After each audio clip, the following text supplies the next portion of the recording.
अब एक नंबर के तीसरे प्रश्न को देखिए, इसमें लिखा हुआ है 3x घटा 5y बराबर 20 और 6x घटा 10y बराबर 40 है। तो ये भी मूल रूप में नहीं है, तो इसको सबसे पहले तो सॉल्व लिख के और उसके बाद यहाँ पर लिखेंगे या और मूल रूप में लिख लेंगे, ठीक है। तो 3x घटा 5y और इस साइड अगर आ जाएगा 20 तो -20 बराबर 0 बचेगा, और इसमें क्या हो जाएगा 6x घटा 10y माइनस 40 बराबर 0, ठीक है। तो इस प्रकार से यानी कि हम लोग मूल रूप में ज्ञात कर लिए समीकरण को, और अब करना क्या है, जांच करना है, ठीक है। तो यहाँ पर लिखेंगे जांच। तो सबसे पहले a1 बटे a2 का जांच करते हैं, तो यहाँ पर हो जाएगा, यहाँ पर देख सकते हैं x के गुणांक को a1 बोलेंगे दोनों में, a1 और यहाँ a2, ठीक है। तो 3/6 हो जाएगा, तो ये 1/2 यानी कि, ठीक है, प्राप्त होगा। तो यानी कि 1/2 प्राप्त हुआ। फिर यहाँ पे हम लोग आगे लिखेंगे b1 बटे b2। तो b1 बटे b2, तो b1 का मान देखिए -5 लिखा है और b2 का मान -10 लिखा है। तो -5 बटे -10, माइनस माइनस भी कैंसिल हो जाएगा, 5 एक का 5, 5 दूना 10, तो ये भी 1/2 प्राप्त हुआ।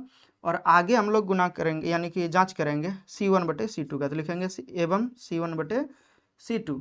तो यहाँ पर देख सकते हैं -20 है और ये -40 है, ठीक है। ये इसको c1 c2 बोलेंगे, तो ये कट जाएगा, 20 एक का 20, 20 दूना 40, 1/2 प्राप्त हुआ। तो यहाँ पर देख सकते हैं तीनों वैल्यू हमारा यहाँ पर बराबर है, तो लिखेंगे यहाँ a1 बटे a2 बराबर b1 बटे b2 बराबर c1 बटे c2 है। अतः समीकरण युग्म के अपरिमित रूप से अनेक हल हैं, ठीक है। तो ये आंसर हो गया। अब आगे हम लोगों को बनाने की जरूरत नहीं पड़ेगा। रीजन क्या है, देखिए यहाँ पर बोला गया था अद्वितीय हल में, यानी कि केवल एक हल ज्ञात हो, एक हल होगा, उसी स्थिति में हम लोगों को आगे बनाना है, नहीं तो नहीं बनाना है, ठीक है। क्योंकि यहाँ पे बनेगा भी नहीं, तो आप बना करके देखिएगा भी तो नहीं बनेगा। रीजन इसका यही है कि इसमें अनेक हल होगा, ठीक। तो यही चीज हो गया। तो समीकरण 1 और 2 का जब हम लोग ग्राफ खींचेंगे इस स्थिति में, तो क्या होगा, एक समीकरण पर ही दूसरा समीकरण का भी ग्राफ खींचा जाएगा, मतलब लाइन खींचा जाएगा, यानी कि बहुत सारा कॉन्टैक्ट पॉइंट है, टच करने वाला बिंदु है, बहुत सारा उभयनिष्ठ बिंदु होगा, इसीलिए बहुत सारा हल होगा। तो इसीलिए हम लोग हल नहीं ज्ञात कर सकते हैं। तो यही यानी कि सवाल का आंसर हो गया 3 नंबर का। अब इसका स्क्रीनशॉट ले सकते हैं आप लोग। अब 1 नंबर का चौथा सवाल देखिए, इसमें लिखा है x घटा 3y घटा 7 बराबर 0 और 3x घटा 3y घटा 15 बराबर 0। तो ये दोनों समीकरण आप देख सकते हैं कि मूल रूप में है, मतलब राइट साइड में 0 है। तो सबसे पहले तो यहाँ पे सॉल्व लिखेंगे, और सॉल्व लिखने के बाद यहाँ पे मूल रूप में लाने का भी जरूरत नहीं पड़ेगा, तो यहाँ पे डायरेक्ट लिखेंगे जांच, ठीक है। तो जांच करने के लिए हम लोगों को a1 बटे a2 लिखना होगा। तो a1 का वैल्यू देख सकते हैं यहाँ पर x के साथ में 1 है, कुछ नहीं है तो 1, यहाँ पर 3, ठीक है। तो ये कटेगा नहीं, तो ये सही रह जाएगा। अब यहाँ पे b1 बटे b2 का वैल्यू जब निकालेंगे तो क्या हो जाएगा, यहाँ पर देख सकते हैं -3 है, और इसमें b2 का भी वैल्यू -3 है, तो माइनस माइनस कैंसल, 3 एक का 3, 3 एक का 3, तो ये बचेगा 1। तो यहाँ पर देख सकते हैं कि ये दोनों वैल्यू बराबर नहीं है, तो लिखेंगे यहाँ a1 बटे a2 not equal to b1 बटे b2 है। अतः समीकरण युग्म के केवल एक हल है, ठीक है। तो केवल एक हल है, यानी कि अद्वितीय हल जिसको बोलते हैं वही, यानी कि स्थिति आ गया। अब आगे हम लोग इसको बनाएंगे। तो आगे बनाने के लिए करना क्या होगा, तो लिख देंगे वज्र गुणन विधि से, वज्र गुणन विधि से। तो वज्र गुणन विधि से जब बनाएंगे तो क्या हो जाएगा, यहाँ पर लिखा ही था, अगर अद्वितीय हल होगा तो वज्र गुणन विधि से बनाना है, तो इसमें वही लिखेंगे x बटे b c minus b c, y बटे c a minus c a, और 1 बटे a b minus a b. बस अब इसमें 1 बिठाएंगे, इसमें 2 बिठाएंगे, इसमें 2, इसमें 1, इसमें 1 2 2 1 1 2 2 1, ठीक है। इस प्रकार से हम लोग लिख लेंगे वैल्यू को, और आगे अब हम लोगों को यहाँ पे वैल्यू बिठाना है सबका, ठीक है। तो x और बटे, बट यहाँ से थोड़ा सावधानी पूर्वक अगर यहाँ रखते हैं तो सही होगा, नहीं तो फिर बाद में गलत हो सकता है, ठीक है।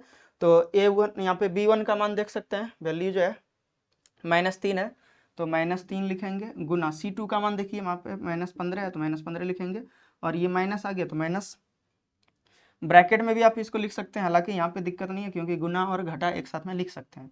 और b2 का मान देखिए यहाँ पे -3 है, तो ब्रैकेट लिखना पड़ेगा यहाँ पे -3, और गुना c1 का मान देखिए -7 है, तो -7 लिख दिए, बराबर y और बटे ये वाला वैल्यू रखेंगे तो C1 का मान देखिए यहाँ पर -7 है, तो -7 और गुना A2 का मान देखिए यहाँ पर 3 है, और माइनस C2 का मान यहाँ पे -15 है, तो -15 लिखेंगे, और गुना A1 का मान देखिए यहाँ पर 1 है, तो यहाँ 1 लिखेंगे, और बराबर यहाँ पर करना क्या होगा फिर, ये A1 B2, तो 1 गुना -3 और माइनस यहाँ पर 3 गुना -3, 3 गुना -3, ठीक है।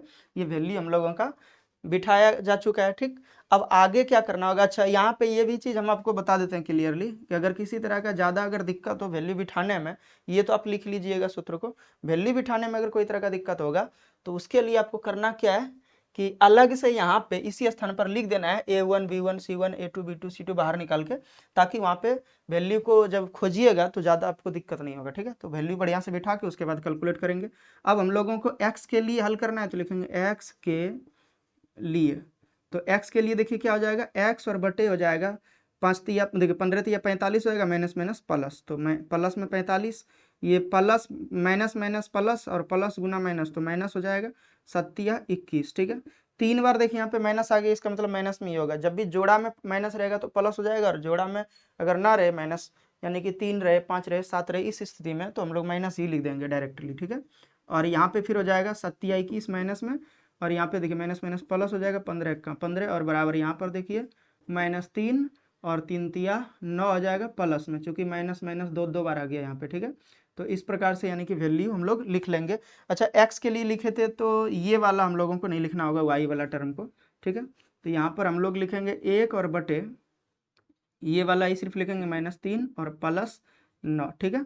अब आगे देखिए यहाँ पर क्या हो जाएगा, x और बटे 45 में से 21 घटाएंगे तो बचेगा 24, और बराबर यहाँ पर बचेगा 1/6, तो यहाँ पर कट जाएगा 6 चौके 24, तो इसीलिए x बराबर यहाँ पर अगर देखिए ये जो बटे में 4 है, बटे में यहाँ पे भाग में है, तो इस साइड अगर जाएगा तो गुना में चले जाएगा, तो लिख देंगे यानी कि x बराबर 4, ठीक है। अब y के लिए अगर हम लोग लिखेंगे तो लिखेंगे एवं y के लिए, तो यहाँ पर देखिए क्या हो जाएगा, y बटे यहाँ पर जो वैल्यू है इसी को कैलकुलेट करेंगे तो 7 तिया 21 हो जाएगा माइनस में, और ये माइनस माइनस प्लस हो जाएगा 15 का 15 ही, और बराबर यहाँ पर जो आ जाएगा यही आ जाएगा -3 +9, ठीक है। अब आगे हम लोगों को क्या करना होगा, तो y और बटे 15 में से 21 घटाएंगे तो माइनस में 6 बचेगा, और बराबर यहाँ पर 1/6, तो ये कट जाएगा 6 1 6, ये यहाँ पे -1 बचा, ठीक है। तो -1 गुना 1 तो -1 हो जाएगा, तो यहाँ पर लिखेंगे -1, तो अतः x बराबर देखिए 4 निकला है, एवं y बराबर -1 है। तो इस प्रकार से x एवं y का मान ज्ञात हो चुका है, ठीक। तो अब आगे इसका स्क्रीनशॉट ले सकते हैं।